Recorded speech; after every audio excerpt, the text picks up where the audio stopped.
ministry ni se obetima approve ana se omo approve kwekwen kan ne obekaya na yenim se eye ministry na Blackstars omo prepare omo budget by asem na minister kan e che se eye Ghana Football Association prepare budget na ministry no etimi approve na budget a Ghana Football Association prepare for Chad and Mali game no na budget ni $2 million and a budget for the 2 games no na no na ministry net na se no almost $2 million no omo ntimi ngin tum into amate so about $1.3 million into amate so $700,000 for the 2 games no na Chad nko game no Ghana Football Association budget $1.24 million for Chad game na ye kobo no eno na ministry net na se no mu hu say budget of $1.24 million for Chad game no edoso into omo tie so aba $841,920,000 and omutimi approve ye me pa choma me breakdown no chartered flight no Ghana Football Association budget $300,000 eno no ministry ni jitu mu say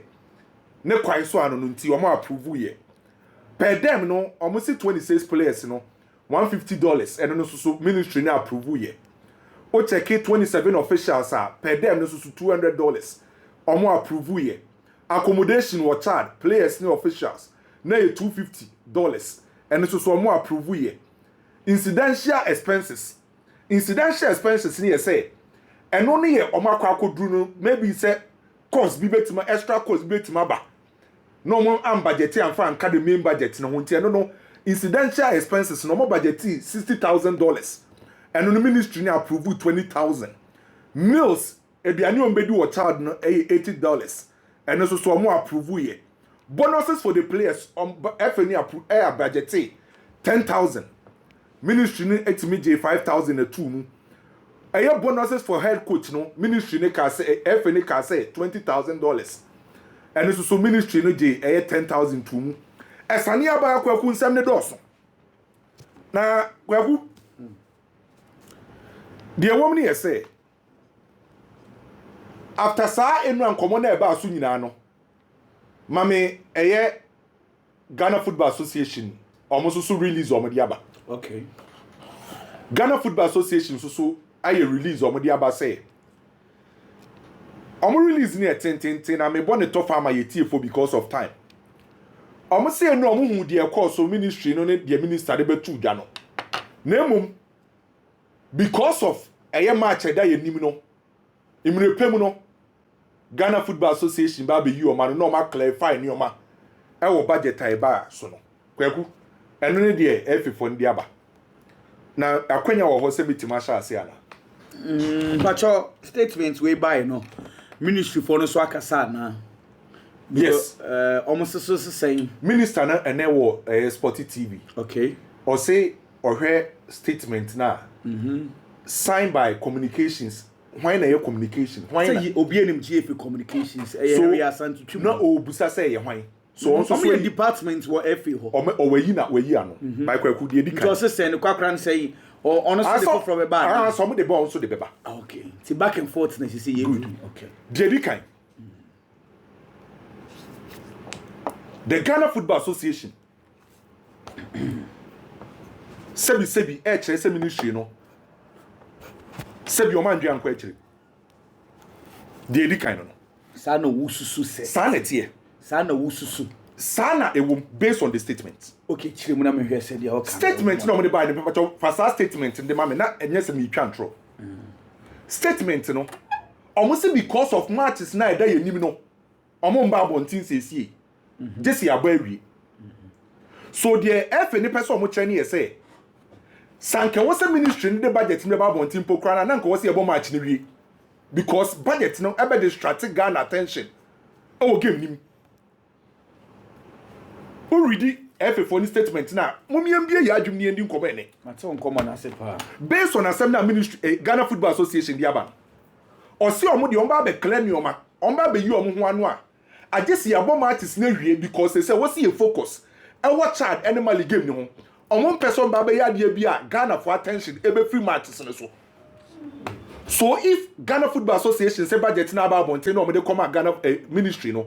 omon pese omba be clear ni na agisi abo match na wi a on pese omo che say minister ni ministry no on no omede budget na ba bonte no na nkeni so omede ba bonte because e be the strategy Ghana for attention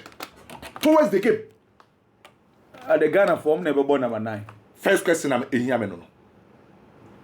So based on the statements our ministry need Ghana Football Association they buy no omo patch say ministry no time no omede budget na ba bonte no a wrong timing. The first thing I mean no omo say the timing is wrong. Entinan ke hu hia say wo so omede ba. But let's not forget say at the time I appointed Honorable Kofi Adams say oman behwe ye football ye sports no me kai ye pass oman panyi ka say every single budget Ghana has say Blackstars ebe will be and I was say man known to the public before and yet after and no beka ya odi kan minister beka say or the budget never bontim pokra na den na ye de beye den na be am ye fa ya minister no and me pretty sure say Honorable Kofi Adams asem na obeka yen no abemu mpanyimfo chief of staff money mpanyimfo a omo govern country no ebe question the statement because na a president na aka enti asem na obeka yen no on person obe repeat him that's the reason why or person the budget ni beto abontin because one he is accountable to Ghanaians budget na Ghana e dey cost out chart animal game no e was say ono minister do e ma Ghana fo hu because e Ghana fo sika enye Ghana Football Association fo sika enti say scan e Ghana fo sika untimi ntira ye time e was say hu sika ye kwa spend wo chart game nim untimi ntira ye time e was say hu say ye for budget number bonten against Mali. The Ghana Football Association doesn't have any rights. Ghana Football Association any rights say on back say time when they was say the budget about bonte and another time when they was say about bonte and you be sika e Ghana fo nyina sika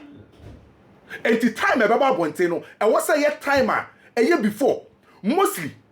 Ghana has say your Blackstars say kobo tournament bia na ya the budget never at the time ya cost spend this na wie and the Ghana for questions I dey say budget I see dey kwako abehwe Blackstars no adan na was say cost spend this can wie ansa na Ghana for hu it doesn't make any sense. And to say make sense there person making your right na ye nya sa transparency na ye accountable to Ghanaians there and then ye for budget number before and it's all the statement ba beka say because of match na dey nim no mo person ba be yi anu na mo chere time I was Ghana for hu Canada mesmete mesme fan fi GF angle omo feel say I'm just saying say sana me susu say ebia in their thinking they will be like simple sabeba it should have been 1 week before the game.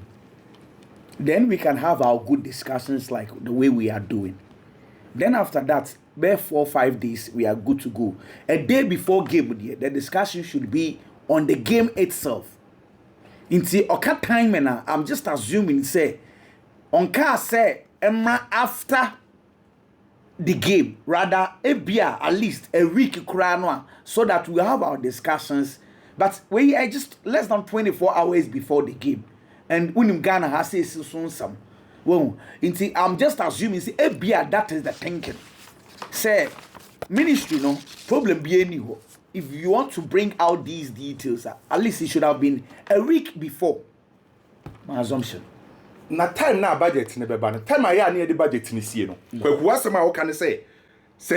efe ni hu ni set time ni ye wronga en kan na ye kwa African Cup of Nations no budget ni ye de ba before and say after me bu say wo wasema wo kan say maybe say efe fo ni hu ni set time ni ye wrong bigi set time ni ye wronga time ni ye wronga nanka wasanka on pese ye emphasis after the game na ye kwa African Cup of Nations so Cote d'Ivoire no budget ne ba time be enye after ya kwaje cap no so en fa won time e beba African Cup of Nations e be ko so Morocco na ya qualify no na budget never before and after ya qualify ya na entemien sound ne set time na mo de buy na wrong time bebre o ho ya de budget na sie ya kwa ye kogu ehun mu ase budget ne mbobo entemem obi am be kan che set time ne wrong budget no mo die sie encanate no time bi omode budget ni sie no ye ko tournament aye koje na ye hia Comoros aye show African Cup of Nations aye ntimi an qualify no anye ni Sudan mo na boy ye timi show ye qualify eno na budget ne ba before na budget ne ba 1 month before na enti emo obi am kan tell say time ni ye wrong e che no mo ka say Ghana Football Association budget no mo de buy no kwaku child game no full or no yeah $5,000 ah what the bag Ghana cedi 58,000 Ghana cedi and only a full big TTC can you say 580 million for a full 580 million for full I no full or no a for day omu treasure full they say a Blackstars officials any in fact any item biano associated with the game piano omu fuel be accompanied the figure I'm just saying say because say normally it's a games bisa no some of the budget economic fuel BBA bi wom and not necessarily the bus only BBA bi okay and a $5,000 no sa no mu twere okay BBA bi wom I know she me pacho ombedi how many days so kroma say I think 2 days. yeah, 2 maximum days. 3 ibi ba anagenti e wode yemfa ne say quarter 3 impanyimfo ni nyina including timbers no ade engine no ye Titanic ship engine ana say V8 with a 5.4 the NBA ana me busa say omo cars no omo use no e Titanic ship engine ana say ye botard na ye bom mali game o kabo mu pokra na eni se fu odu $5,000 I just pen no kure kroma say ye ko chart away Blasters abe campo be 3 days omo betimi fu ombe free hotel no na enye se omo free kuma se na ekọ Accra o na ye from Elisa to Accra Sports Stadium Elisa to Accra Sports Stadium from Accra Sports Stadium to Elisa no mu free Elisa asa akọ akopiem okotuka eno ne rounds a no mo ye impanyimfo ni fu opa afaka ho ye ne mali game no for officials for match commissioner for referees there is no way so betima catch me say fu osika $5,000 there is no way so ye then as $5,000 be shame come send the on say budget no why the estimate inti de bia na me ka say bi obi budget bia no ye de betu animu a wo hwem yi bi free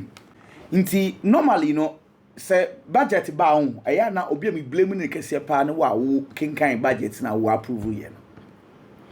wa twere de aba sa no susu se wo se o de ma no kwame oba ko school nkwara no omoko SHS a enima mo twere ba ne nyasam ketwa but wo papa no responsibility say obeyi bi free mu but empempin over the years ni yagu ye ni guso saa eno na mo mutiri mo aye omo da omo ye de omo ye kontia na yagu ye ni guso ni ye say na efe ni ministry na akabom okay ade se ompe no kwakwaku no credit da ho a impanyimfo se twini ni da ho a ye mbo nchen ye de brum ministry ni efe ni ye budget a enam se omo ni ministry ni ye wan no omo de call ya na ya approve enti wo be ka kire me say ye kwa akobo child away na ye ko no ye the boss na free Ghana e ko child na now be ka kire me say fa ne say wo dey 2 matches including Ghana ne child Ghana ne Mali big you Ghana ne child Ghana ne Mali fa FA4 ni fu o ka ho fa match commissioner ka ho fa referees ka ho enti do $5,000 for football. Oh ne that one dey me aka sa. Enti chese no obi ball man ne kro no. On the kwam so on dey watch the budget dia ba. Enti no you will say no. I will not approve it. So no dey. The first thing you shouldn't click your mind say trophy of 5,000. Say dey. And no on why the estimate dia ba. And me one one. Come here me I don't blame them. I blame whoever. They bia no ya masa dey na ka ho. Because some of the items need be should be told. Yanka sanwa ye problem. Some of the items ni bi ho a say you can see go in total. And then say me bri beba. Me am see the total figure for just one game. It is too much for. But I say $860,000. Yeah. For just one game. It is too much. But now him say budget no me dey call no. Omo di shemu facility use fee $2,000. Say you coach ada. Yemfa say a day before once you mandatory training. To say and then on be enti yemfa say e kwa omo di shemu say facility use fee. E wo say Ghana e ba ko han baby a ye dey be training. Omo budget $2,000. And on the ministry ni free. Any dey say what na se dia o. Na che say enkofo ebia a day and a match day na no pon bia nkwa akwa shake up o baby. Shake oh kwa shake up ya dey. Shake up akwa no untumi nya no hotel. I just saw sa ko han baby $2,000. So Kwame, I want to ask say budget no ko di minister ho no. Say ideally as I said GFA for no babe defend the budget no. I want to meet the minister and ask him say when they brought the budget did he call them to come and defend and also say ebia onwakasa ni nim die mu no eno yi niema ni be free mu because say if the GFA were called to defend her, I am curious to know what happened there so that I want to listen to the items nibi and their justification for some of the items but now what am I big in kwaku fan say many big year oba na ye de yaba wo ho da kwaku ye budget e di ko school ni wa wani tua say ade we a wo koto pen na wo koto no e ye 1 cedi na me the budget abro say e ye 50 cedi a eno just be defend I said say o eni so come be defend kwaku yan kan no kura no meton come na say meton come na say ade ye 1 cedi meton now the budget abre me na me 1 cedi na me ye nyina enim sade na e ye 1 cedi no now the share budget mu say e ye 50 cedi I just say ma be defend ya na e te say wo bo me kro no meton come na kan kura ni chere ni pa your angle I really appreciate it very well but I'm so make us say due processes no watch I say normally because normally na they allow for defense what as men case on be defending case chinchin na no crime yan farmer no matter maybe I feel that me who say I want to listen to the reason behind some of the items and the figures some mention here the example you gave akwadana try say pen 50 obo say 1 cedi now also be say 50 cedis nti akwadana me kire me de nti a o try 50 cedis na nka sai mu kra be mamu so sebi obo me kro no ana so say free bad me to ase o me to ase me no ya adwe 100% o ba ade bi wo ho the budget bi bre me na big is our budget me me nim say na de ne trend is equal now ma me da outrageous budget and I say price me ntwen ma won be different na won kan say big me ntwen ma won be kasa big flow mami Koko Blackstars and the spendings. Me kaipa during the president Kofo era. Na yebo 2006 World Cup qualifiers no. So time na Ghana nko World Cup da. So be kaya. That was when Blackstars sika sem chance yes e kosuru bebre. Because no mining qualify World Cup da. Until the then president Kofo at that time thought it wise to say World Cup na yen ko bi da na e pese ye qualify no. E was say you motivate him run financially. E one year chance yes say $5,000, $10,000 as winning bonuses. And it's can be a per diems. I will wash through for the Blackstars just because now you feel that you can be motivate him run no after say you quality na we no. Am I yet me qualify for World Cup. Eventually we qualified for the World Cup. That was our first World Cup. But after say you qualify and win you know. You be call World Cup and 2 or 3 times. And how to qualify for the World Cup, how to play the World Cup, and moving from being sika because you about be tias here, and first football qualifiers and near the coin. But in this time, and near master, Koku and no come where you know. Now the ministry and the football association, the entire almost this answer me about thing, and I say the same way you cause. It is because Obia is defending the interest. And Obia also a point. Ministry, no, a jam de Magana for. Say a tournament. na Blackstars e ko tournament or kwa represent Ghana e Ghana for sika na yedi betua Blackstars ka enti se Ghana ni hunu budget and say na team na to ne to the free Ghana and I say akwa bo any form of qualifier and I say e bia tournament and I say bibia Ghana ni mbisa aboni bia o the last time on my penny president John Dramani Mahama his excellency ekaye and the chair the sports minister say o make sure say bo bia Ghana be bo bia na budget ni be di nkan ya ba abonten na Ghana fo hu ansa na yakwa bobo na ebebo no into the last game Blackstars boy budget na amba no we complained ye bochado okromati budget na amba no Ghanaians complained because adia president can minister ni buso when you know we am from Ghana for until this time around minister decided say some no man pay ni kan no or the be adwuma the Ghana for hwehwe no be the amount into the budget and be babonten because on only interest and say all 7 Ghanaians and only danchen the football association into so few say omo and control football na the amai omo na handle Blackstars no in omo na dwenimu se budget ne babonten say sia e de kasa bebre be ba team ne ho e be wi ase ne emmo team no emmo omo nya sound mind and focus en konkobo games that say omo bo no yenya qualification and as yenya points yenya dia free games ni mo no